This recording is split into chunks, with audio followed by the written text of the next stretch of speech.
মুহররম মাসের 10 তারিখ আশুরার রোজা অত্যন্ত গুরুত্বপূর্ণ একটি রোজা।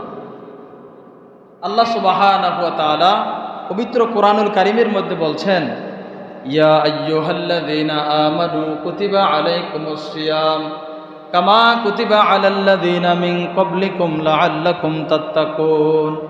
হে ঈমানদারেরা, তোমাদের উপর রোজাকে ফরজ করে দেওয়া হয়েছে যেমনিভাবে ফরজ করে দেওয়া হয়েছিল তোমাদের পূর্বের সমস্ত জাতির উপরে।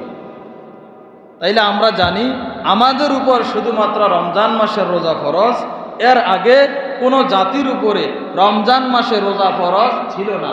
কিন্তু রোজা যে ফরজ ছিল, সেই রোজাটা কোনটা? আল্লাহর রাসূল বলেন, ফরজ রমজানের রোজা হওয়ার আগে গোটা মুসলিম জাতির উপরে মুহররম মাসের 10 তারিখে রোজা পালন করা ছিল ফরজ। সুবহানাল্লাহ।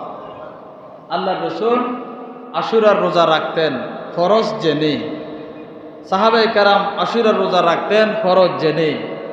কিন্তু যখনই দ্বিতীয় হিজরিতে রমজান মাসের রোজাকে ফরজ করে দেওয়া হয়েছে, এরপর থেকে আশুরার রোজার বিধান হয়ে গেছে মুস্তাহাব। এখন আপনারা চাইলে এই মুহররম মাসের 10 তারিখের রোজা রাখতেও পারেন, নাও রাখতে পারেন, এই জন্য কোনো গুনাহ হবে না। তবে এই রোজাটার কত ফজিলত, কত দাম, এই ব্যাপারে একটা হাদিস আপনাদেরকে আমি শোনাই। ক্বালান নবিয়্যু সাল্লাল্লাহু আলাইহি ওয়াসাল্লাম, আফদালুস সিয়ামি বা'দা রমাদান শাহরুল্লাহিল মুহররম ওয়া আফদালুস সালাতি বা'দাল ফরিদা সালাতুল লাইল। আল্লাহর নবী রাহমাতুল লিল আলামিন বলেন, রমজান মাসের পরে সর্বোত্তম রোজা হলো আল্লাহর মাস মুহররম মাসের রোজা। রমজান মাসের রোজার পরে সবচাইতে মর্যাদাপূর্ণ, ফজিলতপূর্ণ রোজার নাম হচ্ছে মুহররম মাসের রোজা। আর এই মুহররম মাসটাকে বলা হয় আল্লাহর মাস। সুবহানাল্লাহ। কার মাস? জোরে বলেন, কার মাস?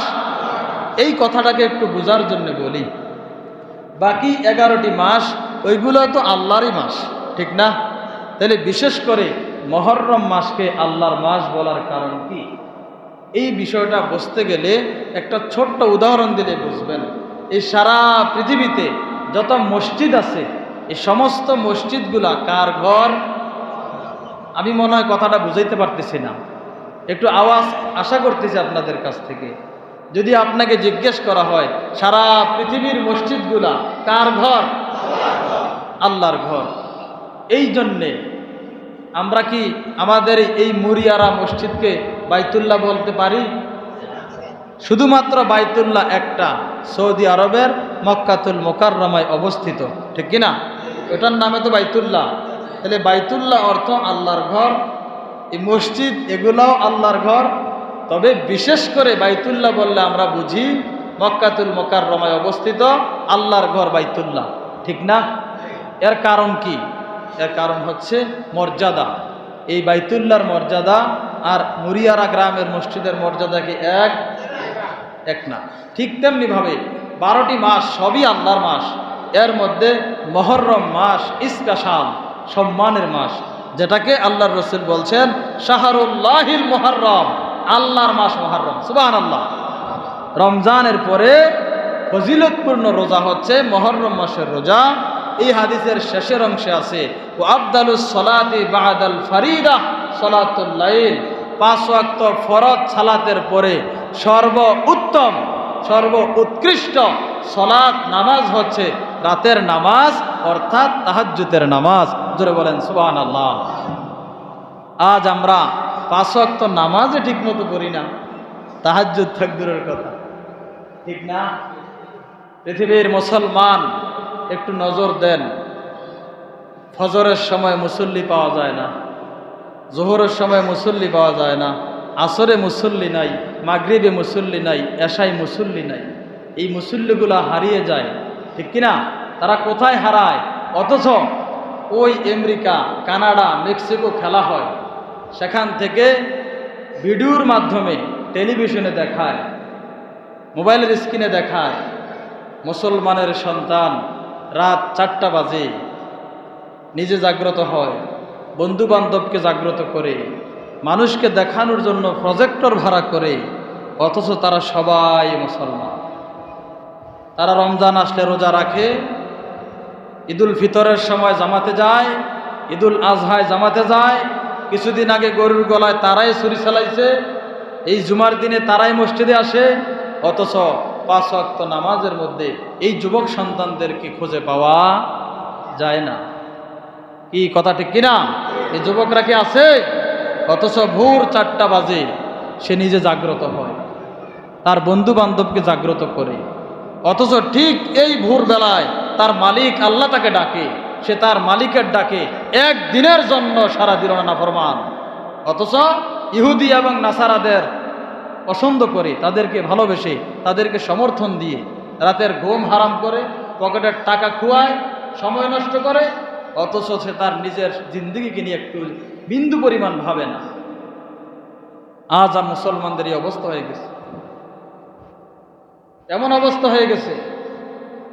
আমি কিছুদিন আগে মাদ্রাসায় যাচ্ছি, সকালবেলা এক প্রোগ্রাম ছিল, সকাল 7টা বাজে অটো নিয়ে যাই, দেখি বাজারের এক দোকানের মধ্যে এত পরিমাণ মানুষ, রাস্তা পর্যন্ত ব্লক, শ্রোতা দর্শক।